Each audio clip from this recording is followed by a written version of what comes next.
my assignment is, how do we balance life? I've had more than my fair share of bad decisions. And if it wasn't for my forum group and my family, I probably wouldn't be here enjoying the good fortune that we've enjoyed over the years. We all need someone to lean on from time to time. Case closed. Enough said about that. I don't have an answer as to how we lead a balanced life, because it's an individual journey and only you can make that decision. So what I'm trying to do this morning is to share with you sort of an analogy relative to business. And it flows on over to the real world. It's almost identical. A strategy for one is a strategy for the other. How many in the room are involved with a family business, either as an owner, partner, investor, employee? Show of hands. Okay. The rest of you, I think, will quickly relate to the concepts that I'm talking about. There are two types of family businesses. There is one where a family has a business to support the family. Has a business to support the family. There is another that has a family business and understands the importance of their responsibility to the stakeholders, the employees, the customers, the suppliers, and stuff like that. And it's easy to just protect your earnings for yourself and your family. And sometimes when you're a startup organization, early on, you don't have the money to do anything but provide financial security for your family. We were like that for a number of years, very, very small. But once you get to a size that in fact you enjoy good market fortune, you really appreciate that if you want to have long life, corporate durability, you've got to take care of your employees. You've got to listen to the market. And you've got to be responsive, and you've got to grow the people as you grow the organization. Does that sound familiar? It's the same thing we do with our families. Exactly the same thing. So my lesson and my takeaway from that is that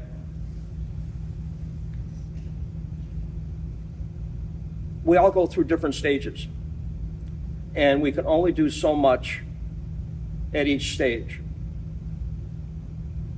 And that hopefully you get to that stage where in fact you become more altruistic to those that are around you, not just those immediate people, and put all your resources to a very small population. One of the reasons that I have great respect for PJ and all of you in the room is because you're here to grow. You're here to share your thoughts and to learn from everyone else. And I think that's a blessing in life. Some people say, I don't have time for that. I encourage that you continue to do that. I can encourage you to continue to have friendships where you can sit down with someone and just pour your heart out. I suspect all of us have been with people that we know and love that have lost someone in their family, lost a child, had prostate cancer. And those types of experience are tough, but there's a high probability you're going to come out all the better for it, a tougher person after all. Love is a team sport. What do I mean by that? One of the good fortunes that I have had, in addition to my YPO forum group, my fraternity life, my military life, and my personal life. And you can't do anything well unilaterally. You need to have someone by your side that may not love you, but respects you and is willing to be honest with you. What is honesty? Honesty is just sharing not what the other person wants to hear, but what the other person should hear. And that's one of the most important things to me in life is that when I shake hands with a customer, an employee, a close friend, don't worry, pal, I'm going to work with you on this, that I don't let them down. And I suspect everyone in this room feels exactly the same way. It's something that does not come naturally.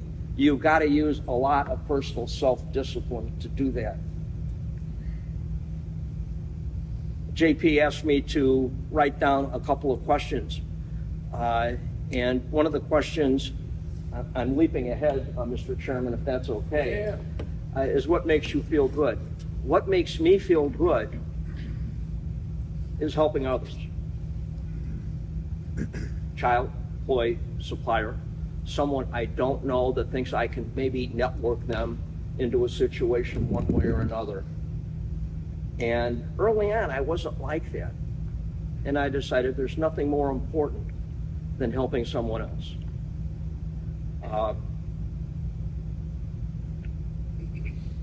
It's not materialistic. It's intrinsic. And intrinsic feelings are really, really powerful for me, and I suspect for everyone else. So I'm going to move away a little bit from the family business analogy to talk about a concept that too often goes unnoticed. That's called consequences. One of the problems for many families, as well as many communities, is when you make a bad decision, there should be a consequence. Fair?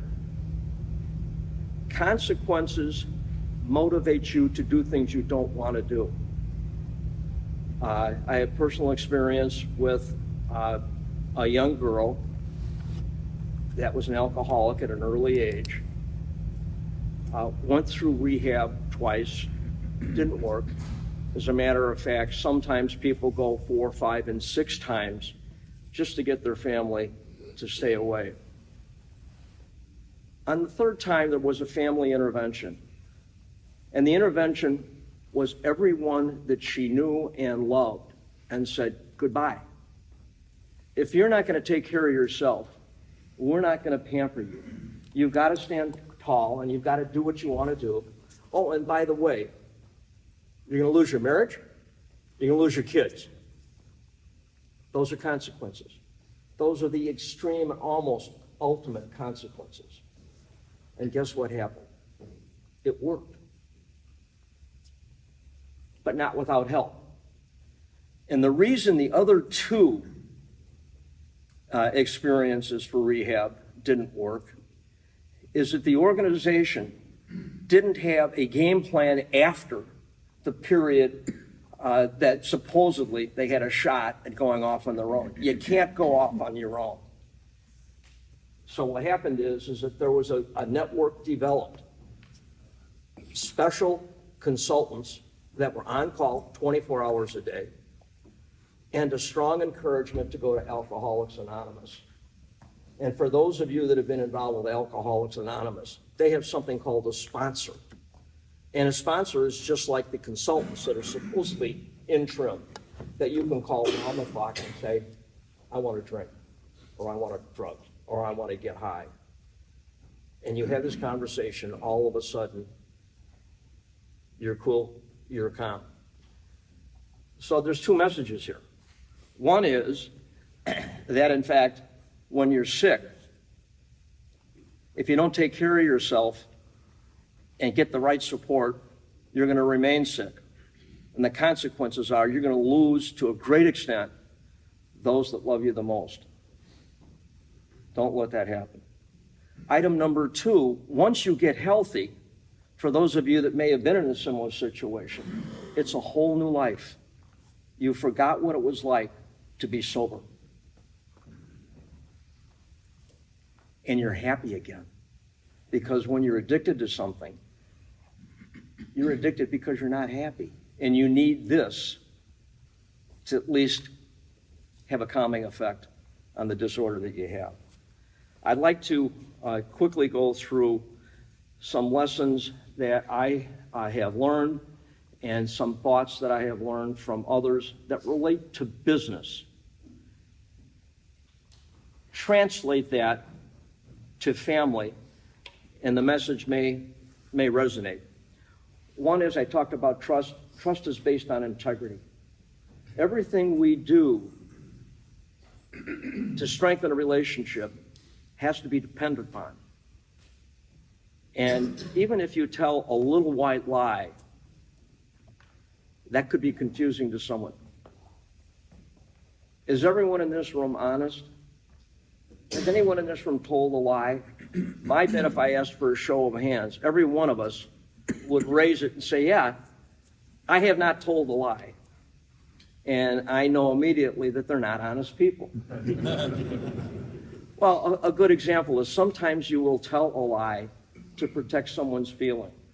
Your wife gets home with a new dress or a new hairdo, and she walks in, hey, honey, how do you like it? You go, that's probably not a good move. Wait till a better time and say, you know what, the haircut you had before really looked beautiful.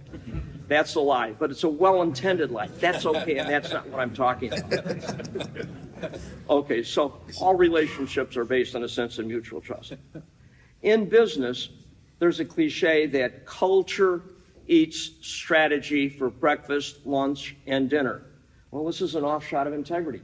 The most successful companies that I am aware of, people are proud to be a part of that organization, whether it be a supplier, whether it be a director, whether it be an employee, shareholder, and they're proud because the mores of that organization are the same as personal mores, and there's a connection with that. Arrogance.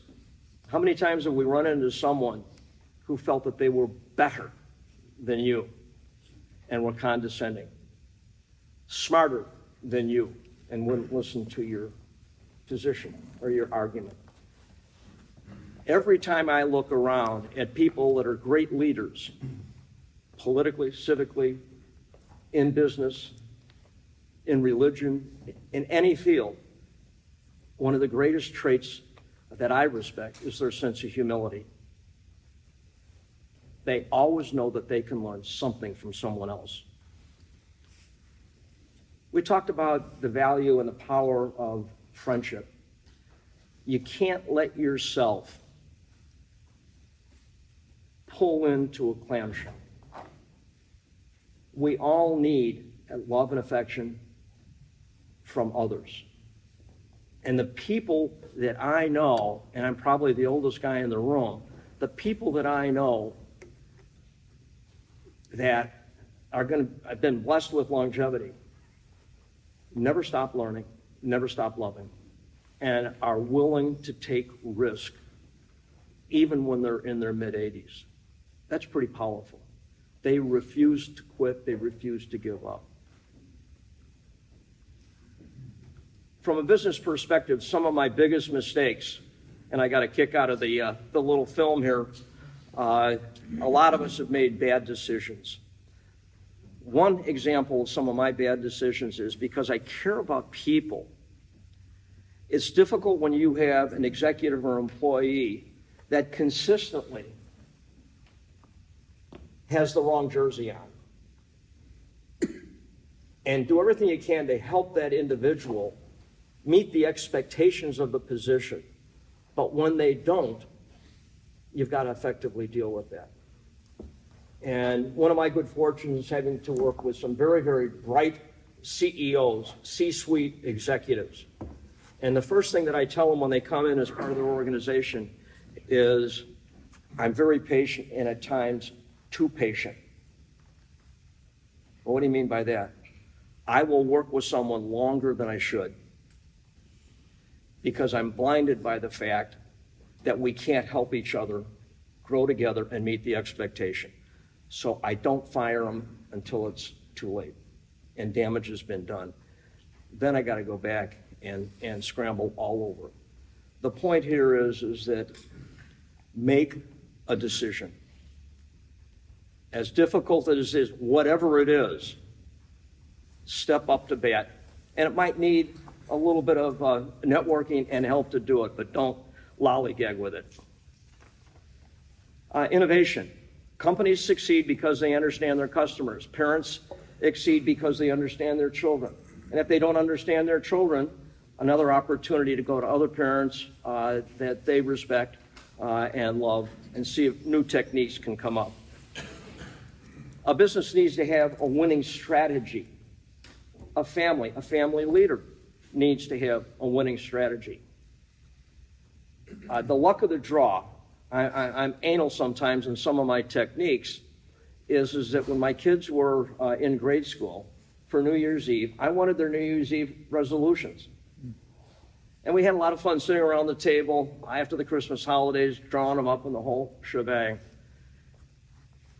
And 12 months later, I said, okay, I need an update. I need a report card. And they go, Dad, are you kidding? And I held them accountable for this. About 40 some odd years later, as my daughter came into the business, I continued my mentoring. And one day she turned around to me and she said, Dad, you know what? You've been mentoring me ever since I was 9, and my first objectives were my New Year's resolutions. Give me a break. Trust me. And it was sort of like, okay, I've gone too far. I got to back off. She's got to fly on her own. Lack of alignment. PJ and I know a couple of people where the husband and the wife lost alignment, and that means you lose the family. And not everyone can fix that, but that gets back to make a difficult decision. If in fact you're unhappy, your kids are going to be unhappy. And if your kids are unhappy, what are they going to do? They're going to go find happiness. Could be drugs, could be hanging around with a bad group. It could be they just become lethargic or depressed. So mom and dad, just like executives in an organization, everyone needs to understand the mission. And as a parent, the mission is to develop healthy family members as best you possibly can. One of my problems early on was trying to do too much. As a result of that and my own insecurity in a family business with a very aggressive and entrepreneurial father is, I didn't spend a lot of time with my kids. Why? Well, because my father didn't spend a lot of time with his kids. And maybe I inherited some of his insecurity, and maybe he inherited it from his father. My grandfather, a very loving man. And I think my grandfather really was at the office because he didn't want to be at the house. But he wasn't with the kids. He was hiding. My father was hiding, and I was hiding. So I was fortunate enough to meet my wife, who came from an opposite family, where mom and dad never missed a football game, never missed a high school activity, a college activity. When their kids were doing something, they were there. So whatever it is, the business can wait. The family should be your number one priority. Overpromising. The quickest way to blow your relationship with your family members is to say, boy, we're going to take a trip around the world, or we're going to go to Disneyland, or whatever the case may be, and all of a sudden you forget about your commitment. And they go, hey, Dad, what's going on here? Dad has forgotten. So be sensitive to that. Whatever you promise your family and your friends gets back to trust. Make sure you hold your end of the stick. If you have a mitigating factor, death in the family, everyone gets it. But make sure it remains a high priority. So those are my messages for today, thoughts. There's not anything that I said that you haven't heard before. So my blessing is an opportunity to reinforce some things that we already know and the value they have to me and my life and my family.